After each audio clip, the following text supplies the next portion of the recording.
was in a book. Yeah, we had it in our pack We had it in our pack, it was too dumb to look. after I made copies of it. Okay, I want to welcome everyone to our meeting for the Whitley County Board of Commissioners for Monday, March 4th, and we'll start our meeting with the Pledge of Allegiance.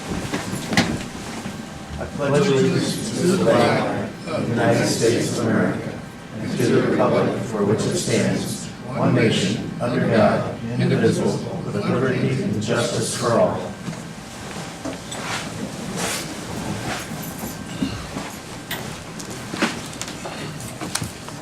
Okay, we'll start our meeting with our report from our attorney, Matt Shipman. Good afternoon. I just have two things to report, one of which is that I worked with the Humane Society to clean up the language a little bit in the memorandum of understanding that had been presented at the February 19th meeting. That has now been approved by their board, and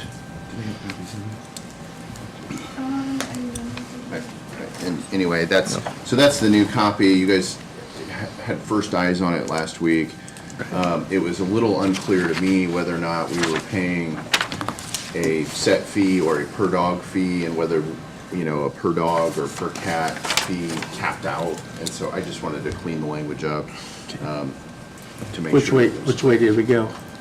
So it's clear now that it's a cap, okay? You're Yeah. paying still, they exceed the cap on a quarterly basis, and Jana just pays, I think it's $5,000 per quarter to them, because they always hit their cap.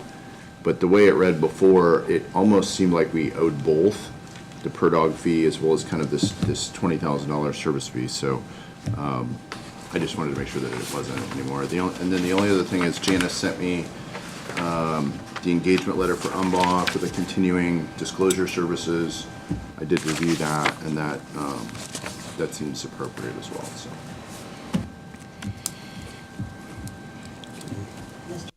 And we did also I worked with Scott to kind of revise the ordinance language. So. Okay. Mr. Shipman, did you get something from Paul? You told me that you had sent me something. You couldn't be here today. I get something from Doug every other day, so I'm not sure what you're referring to. Probably the last time we sent you. Okay, let's, I'll ask for a motion on the Humane Shelter contract. I'd make a motion of that. I think that's fallen by the wayside, but that's the way it was designed. And I think what's happened over the years, it just got to be $25,000. So I'd make a motion that we approve the agreement. Okay, we've got a motion to approve. Second. Got a second. Any further discussions? All those in favor raise your right hand. Opposed, the same. Thank you. I think that's a good reason why we bring things like that back up after a while.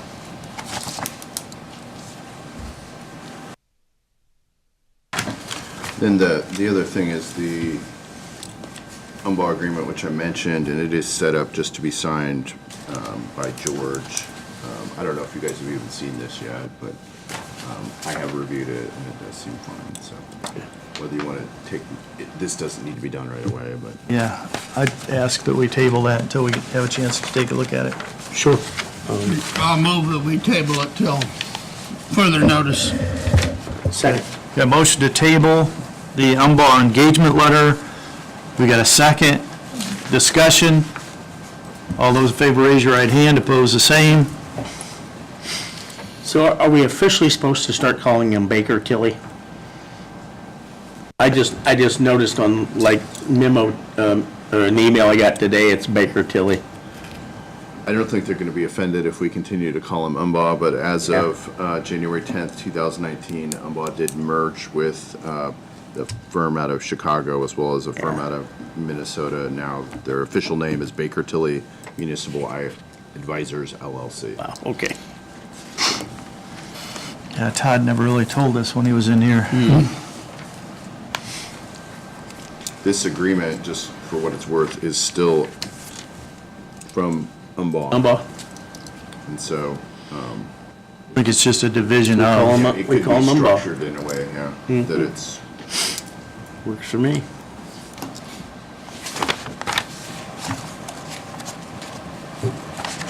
Oh, says the combination will become effective in first quarter of 2019, so maybe it's not finalized yet. Yeah, okay.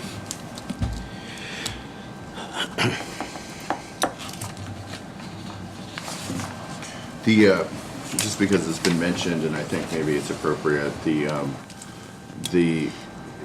I'm sure you remember last meeting, Doug Dyson attempted to make you trustees of some trust, which we told him we weren't going to do. He has attempted to he has filed paperwork with Jana's office asserting his right to appeal that decision statutorily. I've informed him that he does not have that right to appeal it because you weren't taking official action as commissioners. We were just trying to tell him, hey, we're not doing your trust or whatever. So I'm sure that's likely what she's referring to. And that's continued to be the position that I've stated to him. Whether or not he will try to file something with the circuit court for the judge to deal with, I will let you know as soon as that happens. As of right now, he's just filed something with Jana, which she has given to me, which he did send it to our insurance company as well, who I had a conversation with, but they're not doing anything with it at this point. Okay. Thank you. Is that what you were talking about? I think so. Okay. Anything else? Okay, thank you, Matt. Okay, next on the agenda, we have Sheriff Gatton for the annual jail report.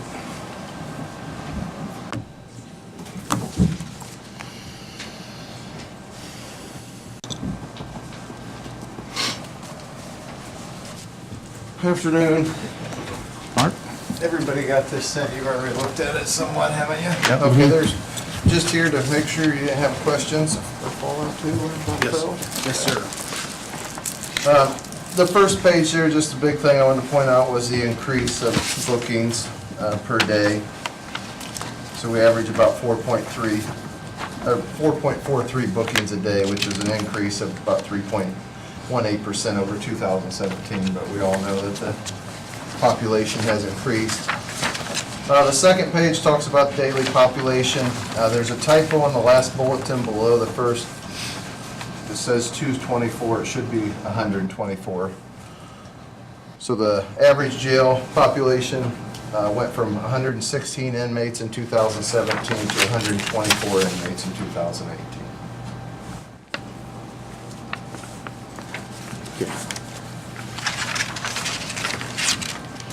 Shocking stat test, if you could see on page 3, the amount of chemical agent deployments, taser deployments, and restraint chair use, so how much they changed in 1 year time frame. What was the reason for that, Mark? We both spoke on it. We don't have a good explanation for it because in 16, That really- 16 you can see I ran it out one more year was quite a bit lower than 17. 17 was just astonishing how many we had. Just a lot of bad apples, I guess, is the biggest explanation. That's a huge drop, That is huge. which is great. Yeah, Right. it makes for a better year all around. Completely great. So page 4 is just the programs and services, pretty much the same we've had over the years in the facility. 5 up top on additional, you read it where it shows we had a 300% increase in walkaways from, or escapes from the work release in jail. That's mainly because we had people going into the program that probably weren't quite ready to at that point, but I believe everybody's back, right? So they got in there a little early and they felt they needed more drugs, so they, For the majority of them, yes. The funny thing is, though, some of them were within a week of getting out, and they took off. So I don't understand their rationale, but it's just, yeah, there was an increase of them wanting to leave the program. well, So that results in an additional charge at that point? Yeah, escape. State. They get to spend more time with you. Correct. Yes. They don't get to go back out to work release, so that's just coming back into us. I mean, but the addiction on some of them was so strong that they actually came back from their day of work, or were they, was it a personal one when the other 2 ran out that day? So. The staffing classification, Same thing as the past years, you guys know where we're at with that, so. Building repairs, you know, the tuck point was done. Unneeded projects, still the same, the painting we know. The flooring, showers, you guys know where the staffing's at. Cells, we really still need a medical negative airflow cell, would really help us up front with the, just this year alone, we're seeing quite a bit of increase on medical problems that should be isolated. Mark, do you have someplace that we could put something like that, or, you know, the bad thing is we just don't have extra space. Correct, so that's the downfall. We know what we need, we don't have it, just like the same thing. The body scanner, Sean's been doing some research, and we know Marshall County has one, and On state bid, they're $138,000 for the state bid body scanner, but it would be, I mean, in Marshall County, they're finding something every day that somebody's brought in a body cavity, so. which we can't sit here 100%, but we had a scanner possibly during the heroin exposure where we might have been able to see that prior to that happening. Are those similar to the airport scanners? Yeah, you walk in and it does the scan and it gives you an image of, it doesn't give you detail, it just shows you if there's an image of something there. So you don't get a body detail, but you get an image detail of the contraband. So we just thought we'd bring that, that's the way a lot of jails are going, and they're finding a lot of stuff as they come in on initial intake with them. And again, we don't have the space to put it even right now. Correct. Correct. Mail, kind of gave you a short of how we're doing it now. It's just the place again we're doing it. We're looking for other ways to possibly do that. And program space, our room's just packed on a weekly basis. I know, was it just last week Amy came up to talk to somebody and we didn't have anybody, we didn't have anywhere to put her. We talked to somebody for probation, so. Just want to give you a quick overview, and then I attached the back sheet of our questions that we ask upon initial intakes, just to show you how many people are saying they have medical or emotional problems.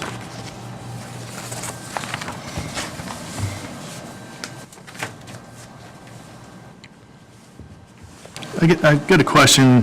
One of your questions is, have you been to Arizona, Kentucky, California, Michigan, or Utah in the last 50 days? I also had to ask why that was in there. It's for hepatitis A. Those are states with high hepatitis.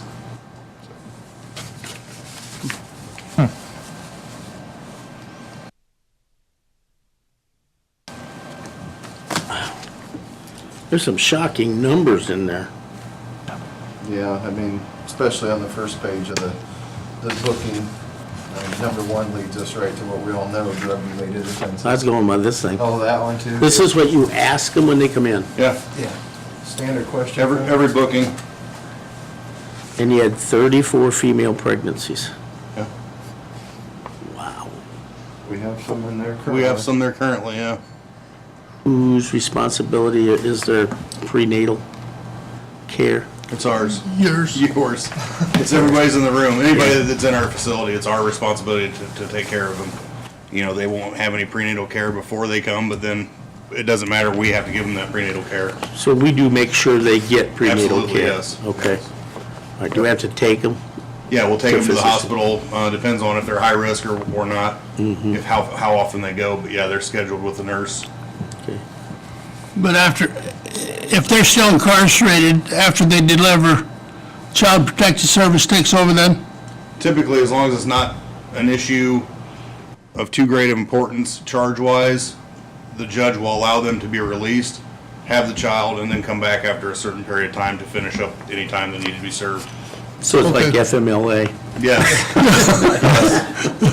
Only if they're charged allows but it. only if it's a crime that's not Wow. of major importance. Those are That question that George had mind-boggling. about those 5 states must be a popular place to visit. 106 people have been in those, Yeah. jeez. What, Well, now, let's see. A lot of surrounding states. It looks like over 25% have been treated for mental health or emotional problems before they even came in. Yeah, that number's went up every year since I've started. That's shocking to me. It's a progression of just the way it'll progress even further from here. But it sort of backs up what we've been finding, though. Yeah. I'm surprised it's that high, but Oh, yeah, that's amazing, yeah. Yeah. He's self-reported though, right? Yeah. Yes. In other words, somebody doesn't have to be honest about it, so it could even be Correct. worse than this. Yeah, right? some people may choose not to tell us, Yeah. and we just have to go with what they tell us. Now, the nurse will do further upon intake. Within the first 14 days, they're given a screening by the nurse. So then the nurse will go back to their family doctor and do a history on them if there's been any mental health issues and things like that, and go from there with treatment.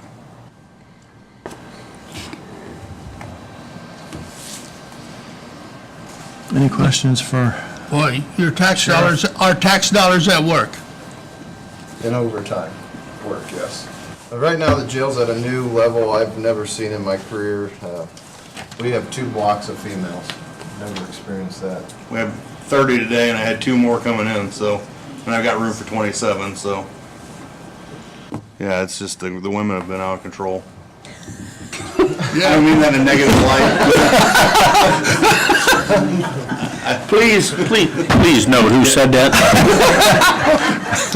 The numbers have been inflated from what they normally are, is how I should have stated that. Is that basically drugs? A lot of drugs, yeah, are a starting issue. Wow. But we thought we'd brighten your day with just a little. Yeah, I couldn't be happier, Mark, thank you. Okay. Thank you, guys. thank you, Mark. And we appreciate all that you guys do. More now. Yeah, We'll give you any reports you need. thank you. Thanks, guys.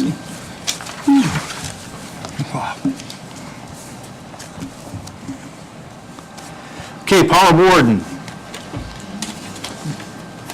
Grant application for 1920. We got Amy Motter, Julie It's not Jensen-Kelley. Ticking, is it? I don't know, it was delivered for Angie, so. Here you go.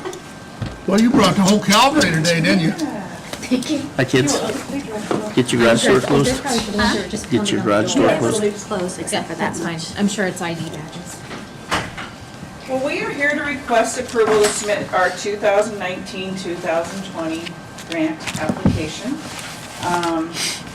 We're asking to continue funding for all the programs and services we already have in place. Requesting additional full-time residential shift supervisors. Hopefully, we can get some additional support for the personnel cost. It just keeps going up each year. Funding for our veterans treatment. Use the mic, please. Yeah, use the mic, please. See, our funding for our Veterans Treatment Court is currently through the Office of Court Services. We're asking that to be funded by the Indiana Department of Corrections. Pretrial services, we're asking for additional funds. Don't know the total yet, because I'm still waiting for some figures from the courts as far as exactly what they want for pretrial. Judge Fall is thinking possibly a part-time referee to hear all those cases, so I just got to get some numbers. So hopefully we will have the grant application finished this week and submitted before I leave for vacation. Good. Do you have any questions for any of us? Amy, is there anything you want to say? Any questions at all? Could you explain to each who you are and what you do? I'm Paula Worden, I'm the Director of Community Corrections. Julie Jensen-Kelley, Deputy Director of Community Corrections. Amy Motter, Chief Probation Officer. Okay. The only thing for probation is we're not asking for anything new other than the raises for the 2 employees that I have, so we're not asking for any additional positions. Okay. Mr. Chairman, I make a motion, we approve the grant application. Got a motion to approve the grant application for community corrections. I second. Got a second. Discussion. Chad, do you have any more questions while they're here? All those in favor, raise your right hand. Opposed, the same. Thank you. Thank you. Thank you. And that is with approval for me to sign. Yes, if it's just you, yes, Yeah. then amend the motion to show that we approve the chairman signing. Okay, we've got an amended motion. Second. Second for the amended. All those in favor, raise your right hand. Opposed, the same. Thank you. The grant application is due March 31st. We'll probably hear back late April. So once we get our grant award letter, we'll put a budget, the final budget, and present it to you and the county council. Thank you. Thank you. Thank you, Paula.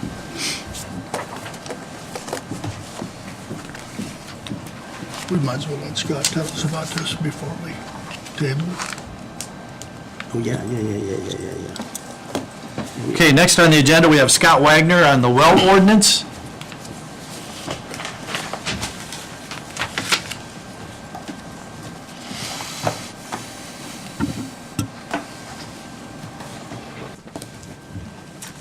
So I received a copy from Matt for the changes.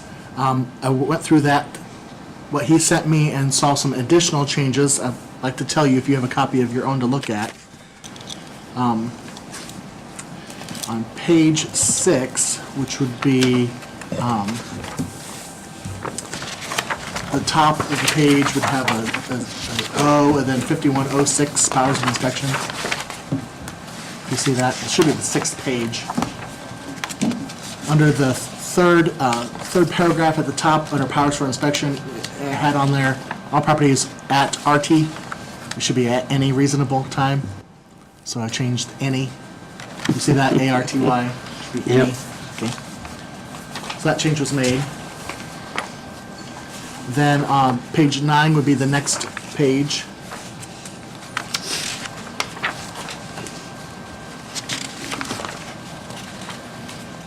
And I do believe, where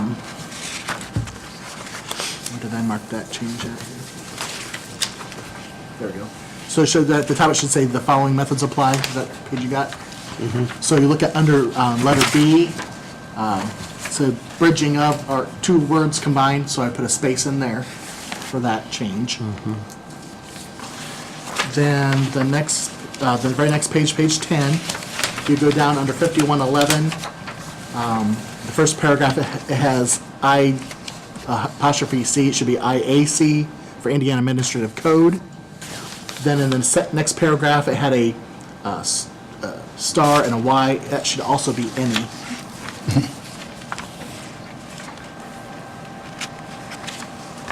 And then the last page, I moved Tom and Don's names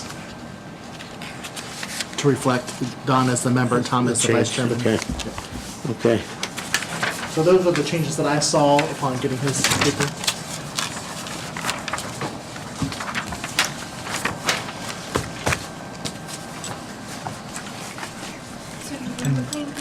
Yeah, I have it here. Yeah, he What said- ordinance he said number he would this be, Jim? Change that too. 2019-02. It's just, Well, you can take over. Yeah. Okay, the ordinance number for this will be 2019-02. Mr. Chairman, I was approached by Mrs. Patrick from Stable Acres who would like for us to make this available to anyone that wants to see it before we finalize it. So I would make a motion that we table this until the April 1st meeting. Got a motion to approve tabling until our April 1st meeting? Second. Got a second? Discussion? All those in favor, raise your right hand. Opposed, the same. Okay, While you're still here, yes. you may need to talk with her to make sure we're all in the same boat. She also mentioned to me that complaints by law can't be made verbally. Okay. And I believe our rules state that same thing. Right, the current policy for Whitley County Health Department is that it's a signed complaint with their name. We have allowed emails if they provide their name and address. So I think that is consistent with what state law is saying, Sure. or what state law's website is saying. Yeah. But I know that was something of discussion previously the commissioners wanted to address or look into, about requiring what information on a complaint, and so. Sure, okay. So we do take, I mean, we have to have written complaints. Right now, that's our policy. Yep, okay, thank you. Is there a good spot maybe to leave a copy or how to? They can either request it by email, that'd be free. There is a copying charge if they want it in paper. But they can just either email me at the health department or come down and see our office. I'll make sure I leave a copy for the staff if they want a paper copy. Ms. Patrick, do you suspect 70 people will want a copy? Well, we can do it. Do you do it through emails? And just send it to everybody. We appreciate that, save taxpayers some money. Thank you. When was the last time that So the last ordinance was 2016 and that was just for the fee, went from $10 to $20 after 19 years. So just for purposes, I guess, maybe of why everybody's here and asking questions about it, the reason we're doing this is we're taking a bunch of different ordinances and Right. just combining into one. Since 1997, we've had 4 ordinances, 3 text, 1 for fee. And when we do enforcement on the well ordinance, we have to cite different parts of different ordinances to make that compliant. Also, we have never had in writing our exemption process for well locations. And even though that's been approved in minute meetings at the health department and at the commissioners, now it is in writing in this form. And basically states, again, wells drilled prior to 1997 only need a health department exemption. Those drilled after would come before the commissioners. So we're not creating some new stringent standard or anything, we're just No, trying to there's no changes at consolidate it all into to one. the existing laws. I just, Just taking I know multiple. that's your question, so. Right, it'll be easier for us to have the enforcement in one document instead of having Yeah. 4 different documents. Okay. All right, Any Ms. other Patrick? questions? Okay, thank you. Thank you, Scott. Okay, Brandon Forrester is on our agenda, but he's not going to be here for the update. But he wanted us to make sure that we're taking or we know that he's taking the bids that we opened last meeting under advisement. And we do have some right-of-way permits that Brandon has approved.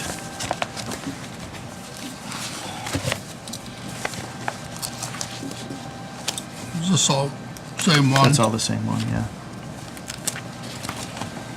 This one's CenturyLink replacing a 24 fiber cable, north side of Business 30 between Williams Drive and Governor's Drive. Go ahead and move, we approve it. Second. Got a motion to approve, we've got a second. Any discussion? All those in favor, raise your right hand, opposed, the same. Thank you.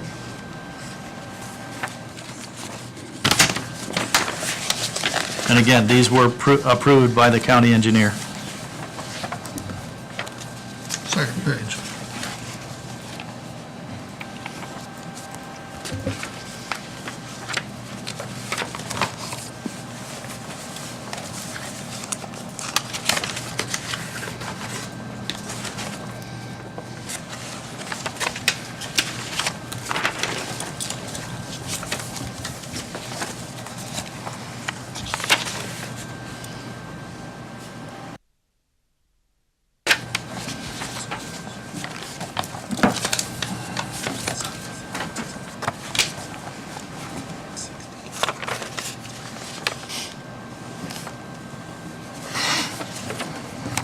Okay, the next one we have is for Pancop Drainage and Excavating, 700 south, 250 feet west of 600 east. And that is to install a new drainage tile main. And the road will be closed for 1 day.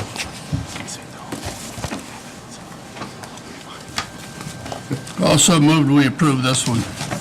Second. Got a motion to approve, we've got a second. Discussion. All those in favor, raise your right hand, opposed, the same.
Okay, next, we don't have this on the agenda, but we're honored to have Scott Carnegie from DLC here, who has been involved in a work study that we have for our work release, and this is to deal with jail overcrowding that we've been dealing with. Scott? You all should have a copy of the handout. I think it's being pulled up electronically on the monitors.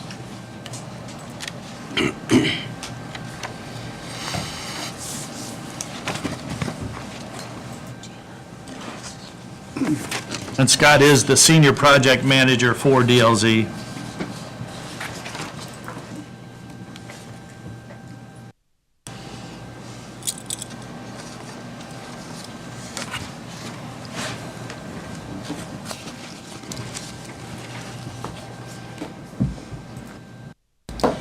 Thank you. As mentioned, my name is Scott Carnegie, Senior Project Manager with DLZ.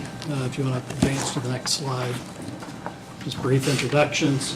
DLZ, we're a full-service architectural engineering firm based out of Indianapolis. It's where most of our corrections works comes from. We're one of the largest and oldest firms in the Midwest. We celebrated our 100th anniversary in 2016. We're family-owned, and we've planned and designed over 22,600 beds, most of that in the last 10 to 12 years. We're a nationally recognized leader in justice architecture, and as some of you may know, we completed the Whitley County Jail and Community Corrections feasibility study a little over 4 years ago, January of 2015. You can see photographs over on the right. Eric Ratz is our principal architect that leads our justice group. And then some of you may know or be familiar with Lee Worden, former DOC state jail inspector, who now works for DLZ. Lee was also involved in this presentation as well. This just indicates some of our more recent community correction work release facilities. Most of these have been in the last 10 to 12 years. And again, this is just a partial list, but if you advance the slide, I included two that I thought that you may at least be a little bit familiar with, that being St. Joe and LaPorte counties. Those were probably 5 to 6 years old, so they're fairly recent. If you ever wanted to tour those, we could certainly arrange that. Okay. This is an actual photograph. As many of you are aware, Whitley County repurposed a hotel some years ago, and it served the county well over the years. This is an actual photograph of a typical housing unit, and there's actually 4. You can see a little bit of the double bunk over on the right-hand side, so there's actually 4 people sleeping in this room. This is where, Paula, you're still in the room, thank you. Middle of January, Paula and Lee Horde had a meeting down in Indianapolis. They met with the Deputy DOC Director, Julie Lanham, and I think that meeting and conversation went well. All of this report that we're talking about here is all in an effort to really to address and alleviate some of the jail overcrowding. So we're looking for alternatives, which Whitley County you should be applauded for. As Eric and I tour the Midwest and give presentations and projects related to justice architecture, we very commonly talk about Whitley County, and the old hotel is what we talk about. So y'all should be very proud of those efforts that you've done. One of our bigger questions we had when we met with Julie Lanham down in Indianapolis, Deputy Director of DOC, and George, you may recall one of my earlier comments was needing to know what standards we need to design for, because there are major cost implications. What we're talking about is the possibility of taking what we refer to as technical violators and placing them in a work release community corrections type program. But obviously, it's really not been done before, so we needed input from DOC. Julie, I think, was very encouraging, liked the idea, did confirm that we do not need to design to what we, as architects, traditionally call the Indiana State Jail Standards. We don't need to design for that level. We do need to design for the ACA residential guidelines, which they're not nearly as stringent. Julie also suggested that if we were to move forward with this type of a facility where we address technical violators, that we include a hardened holding area, so that if somebody comes and they violate and they're no longer eligible, to be in this program, that we have a place to locate them, put them until a road deputy can come over and pick them up and put them back in jail. So, Paula, is there anything else you need to that? I think the biggest, why I wanted clarification from Julie is that obviously the difference between our current facility and this new proposed facility is they will not be leaving that facility. So we didn't know it'd be secure, but it didn't have to be jail standards. So that's the confirmation that we did receive when we met with her. Right. Okay. We also spoke with Kenny Wepker, state jail inspector, and he concurred that we don't need to design to state jail standards. So that was encouraging as well. We'll turn the slide. So as most of you know, and again, as I just stated, this is kind of a precursor to the bigger problem, and that is the overcrowding at the jail.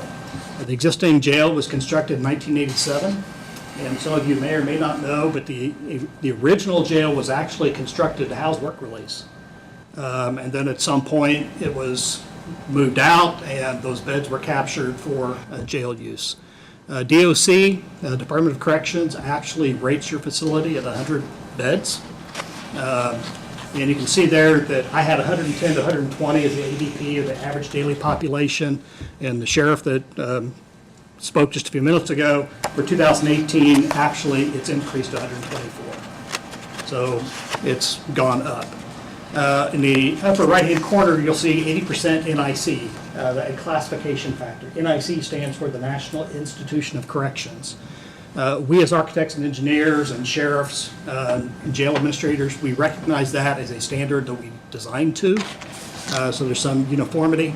And what that is when, let's just say that you're a 100-bed facility and you have 100 people in there, you are absolutely, really technically beyond the capacity, because what we consider and what the National Institute of Corrections considers full capacity is when you're at 80%.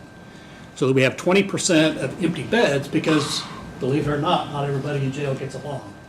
And so you have to be able to move and to segregate people, and it's not just for the safety of the inmates, but it's for the safety of the correctional officers as well. You have to be able to diffuse situations, people that don't get along, and you need to be able to move them. So we need approximately 20% of empty beds to be able to classify. What we often refer to as the suppressed data is, first of all, let me say Whitley County is not unlike many, many other counties across the state. House Bill 1006, which is forced level 6 felons down to the county level, has made a dramatic impact as far as jail overcrowding. But when you are at or over capacity, which you are clearly over capacity, we refer to suppressed data. In other words, if you had the empty beds or beds available in your jail to go out and to serve warrants or to make more arrests, you probably would. And there are a lot of counties across the state of Indiana that fall into that same classification. So we don't know what that data is because we're not out there serving warrants, making arrests, because there's really nowhere to put them. So that's what we refer to as the suppressed data.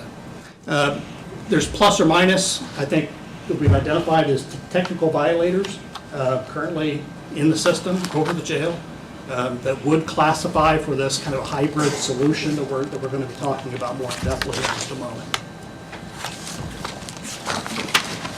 So everyone is very familiar with the existing work release facility. You can see that's the hotel, and then Walmart's over to the left. I just put that in there for reference. Here's an existing floor plan. It's a 2-story. You can see that each level is labeled there, first floor being on the bottom. And the gray area over on the right is really more day room, support space, dining room, that type of space. There's really no housing over in the lower right-hand corner in the gray area. The purple and the blue, that being the first floor, and then the left over on the second floor, that's really the housing area. And then the green currently is the administration office area. So what, I'm sorry. Yes, that one, thank you. It looks very similar to the previous slide. What would be proposed as kind of a stopgap to help alleviate some of the overcrowding would be to take the administration area, which is identified there in the green, has the red line around it, and to repurpose those spaces into additional beds for work release. So if we have more beds, we implement the technical violators program, and then we can move them over into this work release facility to help alleviate some of the jail overcrowding. So that green area on the previous slide is approximately 4,000 square feet. And what I did here was I took an approximate 4,000 square foot, I just took a rectangle and wondered what that might look like if we moved the administration out of the current hotel and provided some type of a freestanding structure to house the administration area. And again, this is very complementary to the existing square footage that the work release administration is currently occupying. Whether or not it's actually located in that location or not, but somewhere over to the east in the existing parking lot. I just wanted to give a visual idea of what that might look like. The existing work release is rated for 98 beds, 80 male, 18 female. Currently, there's 80 plus or minus participants, and as I mentioned before, it's difficult to qualify additional participants. Sentence technical violators to work release, and there's about 50. Now, of course, that number is going to fluctuate. There's approximately 50 technical violators that potentially could qualify. The existing facility is 2 levels. It's linear. So when we talk in justice architecture, correctional, there's basically 3 different types of arrangements when we are trying to supervise. One is linear, long and linear, kind of like a shoebox, a double-loaded corridor. Think of your old classroom. You know, you had classrooms on each side of a single corridor, very similar to the current configuration of the hotel, current work release. Those are difficult to supervise just because of line of sight. You can't look down the hallways, you can't look into the spaces. The second type is what we refer to as an indirect modular remote, where it's a central observation point, and then think of it kind of like a wagon wheel where you have day rooms and sleeping quarters off of that, which is much more easy and efficient and economical to supervise. And then the third option out there is what we refer to as direct supervision, but that's really getting into more of an inmate jail type design facility. There was minimal renovation to the former hotel before repurposing to the work release, and we would propose something very similar to repurpose the existing administration facility. And sorry, the text kind of jumbled here. We must not have the same text in our PowerPoint program. There's approximately 250 bed facility is what we would suggest for Whitley County. Now, you're not going to solve that at your existing site. So what we're saying is Whitley County currently, you have the 98 bed facility, and what we would suggest is more of a long-term solution is that you set the target on 250 beds. Keeping in mind, we have plus or minus 50 technical violators that could qualify today. So, what everybody wants to know. So what we have here, go ahead and advance the slide. We have 3 different options. And in working in conversation with Whitley Manufacturing, as far as a temporary administration building to the east parking lot area, we worked with them to identify some costs for some potential modules from Whitley Manufacturing, and we had to add some numbers to that because it wasn't all inclusive. But what we came up with, now again, this is for Whitley County to own an approximately 4,000 square foot freestanding Whitley manufacturing type facility would be approximately $510,000 to $535,000. That's the hard construction cost. Now, there's, depending on how it's funded, and you can see there under soft costs, there are other costs. That's what we refer to as soft costs. And then at the bottom, just how I like to explain it is hard construction costs plus your soft cost equals total project cost. So again, for the county to own that facility, for the freestanding structure, would be approximately $510,000 to $535,000, and this does include costs to renovate the existing administration, similar in finishes and scope to what the rest of the facility currently has. And this one right here, you'll see that this is for a 3-year lease. This was an option that, in conversation with Whitley Manufacturing, they just threw out there as a possibility. So at the end of 3 years, Whitley Manufacturing would come and just take the building apart and haul it away. But these are the costs to accommodate that. And again, the 98 bed existing, plus we think approximately 50 to 52 additional beds in the renovation would put us at about 150 beds. But you can see that it's $400,000 to $425,000 for a 3-year lease. And then the last, that slide right there is if you were to just go out and you have a new site and you build all the new construction from the ground up for a 250-bed facility, we would estimate the hard construction cost at approximately $8.4 to $9 million. And that's not doing anything at your existing facility.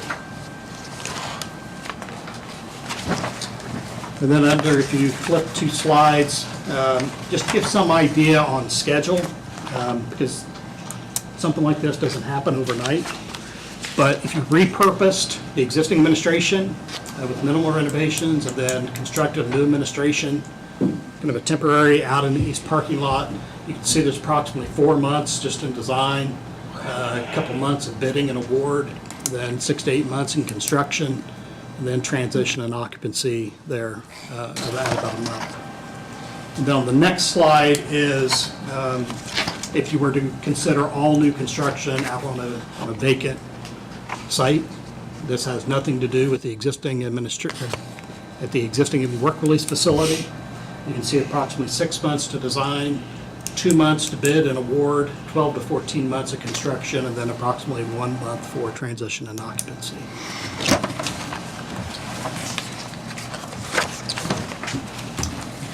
Questions?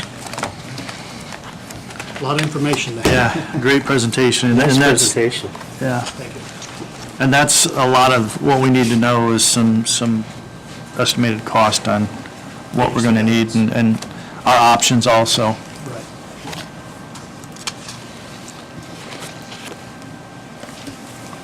And Scott was involved also in this study. It was actually meeting with our jail task force and working out the different options, and then also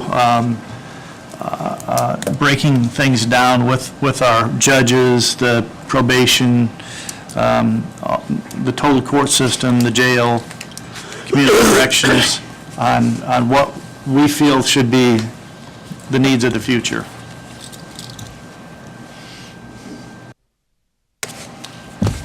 Any questions, commissioners? Well, Scott, this is coming from left field, and if you don't know, that's no problem. But Okay.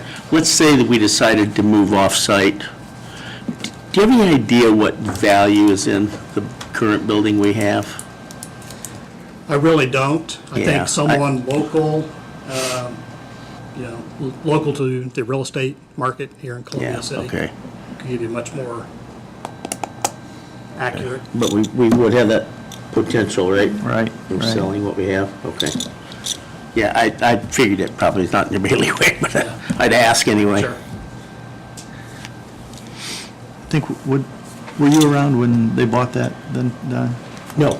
Okay, I think No. that was purchased for $500,000 total, Sounds about right. yeah, I just don't. which was a great deal at that Well, time. my recollection is people said, yeah, that's the right thing to do, so. no. And that has served Whitley County well. Oh, you bet. When Eric Ratz and I are out giving similar presentations, we always talk about Whitley County. And just what a good idea that was at the time, just your needs have exceeded the opportunities there. Well, we've got a model program too. Paula and the rest of her group is, they're well presented to the state, and the state just counts on our people to do a lot of different things for them, and Agreed. we're so fortunate to have all of them that we've got there. Paula, when did we buy that, the hotel? We opened in 2006. 2006. Yeah, we purchased it early summer. Right, thanks. It's longer ago than we like to remember.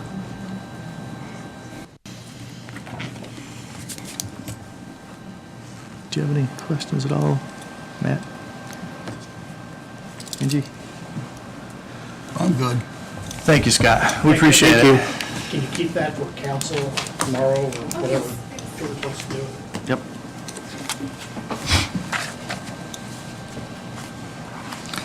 Okay, next we have claims. Don, I think you've taken a look at the I did. I had claims. a chance this morning to review the claims, and I found no problems with them whatsoever. But at this time, I would make a motion that we accept the payroll claims as presented. Okay, we got a motion to accept payroll claims as presented. Second. Got a second? Discussion? All those in favor, raise your right hand. Opposed, the same. Thank you. And with that, I'd make a motion that we approve the accounts payable claims as presented to us. Okay, we've got a motion to approve accounts payable claims as presented. Second those also. Okay, we've got a second. All those in favor, raise your right hand. Opposed, the same.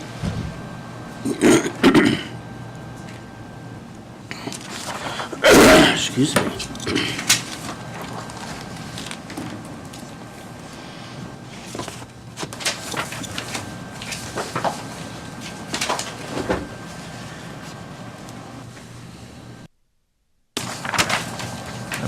Pass on to your people in the auditor's office. They've done a good job.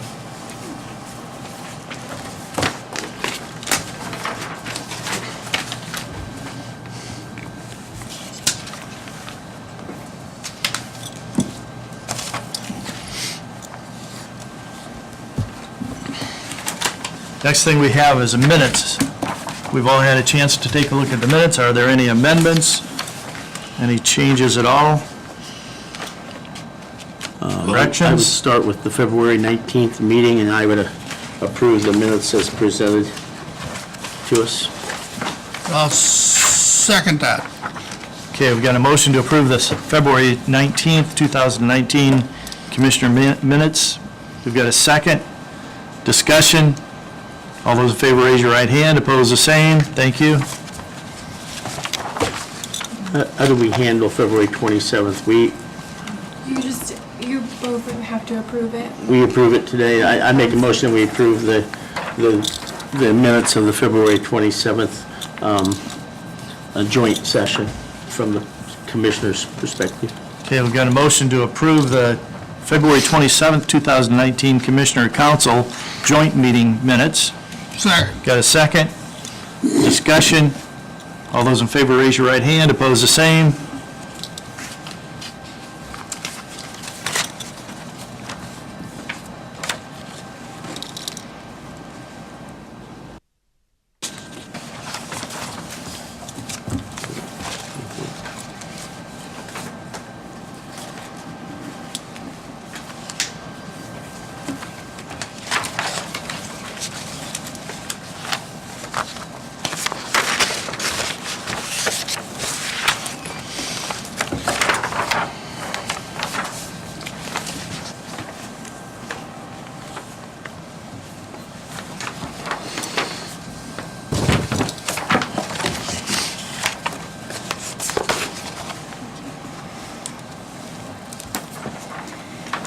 Okay, Angie, anything 2 requests to use county facilities, one for May 2nd of this year from 10:30 a.m. to maybe 11:30. Actually, it says p.m. Not quite sure. It's for Prayer for the Nation on the courthouse square. I think to use the gazebo as well. And I'm just thinking this is different than the National Day of Prayer. It Say- could be, they said they What's the do it date? annually, May 2nd. Yeah, that's the same, just change names. I thought it was more fallish one. No, it's always in the spring. Yeah. Well, okay. They're planting corn always. Oh, I got you, okay. Okay, I make a motion, we approve it then. Second. Okay, we got a motion to approve, we got a second. Discussion. All those in favor, raise your right hand, opposed, the same. That's the Prayer for the Nations, May 2nd at the gazebo.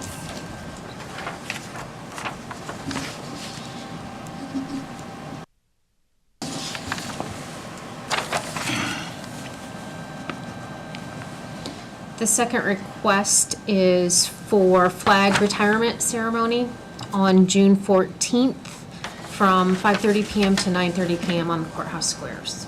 That involves tents, bleachers, and a burner. Move we approve it. Okay, we've got a motion to approve the flag retirement ceremony. And what was the date on that again? June 14th. June 14th. We've got a second. That's Flag Day, right? Yep. Okay. I'm sorry, Discussion? where are we at? Did I Discussion? second? Nope. I will if I didn't, Okay. or something. All those in favor, raise your right hand. Opposed, the same. We had our motion. Jana, you're the one who has to get it right.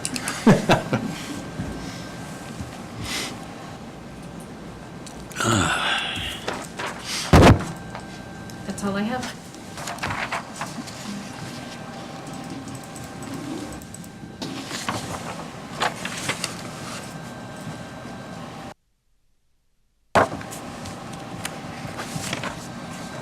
Let's see.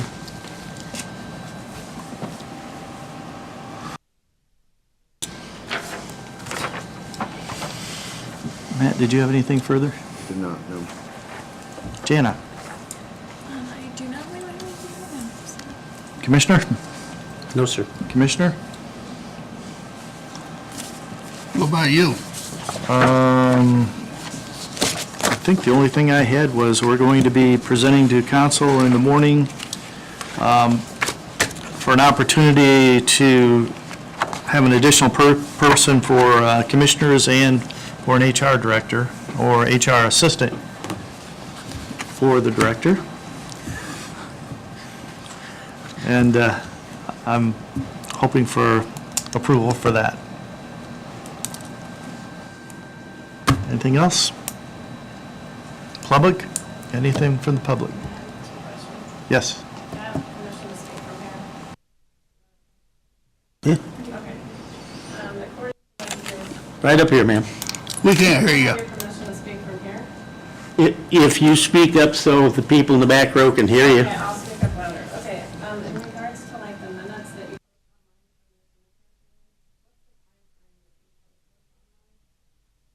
When they're done? No, I don't know. It's Jana. I mean, I post them as soon as I can, so. Since Scott Wagner's here, since he's president.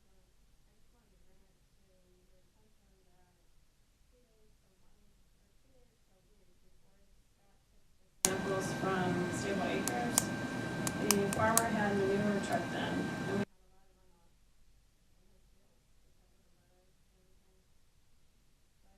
that to be noted. I think there's a difference between human waste and runoff from the farmers, and Scott's aware of that. He takes that into consideration. The farmer did have that. We can all smell it, and he did confirm that it was trucked down. And also, It's not hard to prove one way or other because those records all have to be kept for IDEM. exactly. And then, we also, Stable Acres residents received letters from the health department. However, not everyone received letters. So we wanted to bring that. I'm sure if those that didn't get a letter contact Scott, he'll be glad to give them a letter. I think everybody was supposed to. So, We got one return address back so far. Can you clarify the minutes or Thank you. Okay, call for the question. Motion adjourned. Motion adjourned, second. All in favor, raise your right hand. Opposed, the same. Thank you, everyone.